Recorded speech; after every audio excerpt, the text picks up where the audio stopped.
सचो सतराम।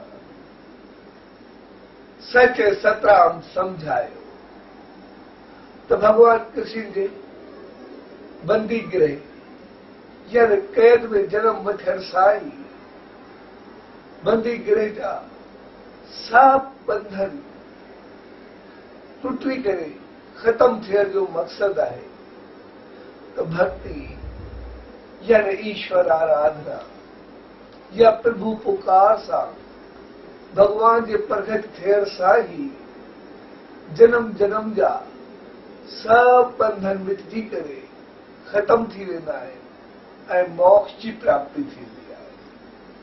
सो सचे साईं दा इहा ई अरदास त अहिड़ी सुमत में जो सदाई उन मालिक खे सदाई ॿाराईंदा रहो।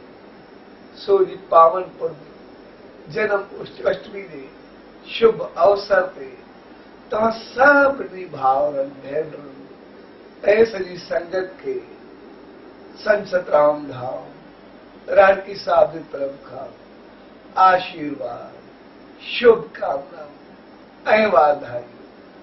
सचो सतराम, सचो सतराम, सचो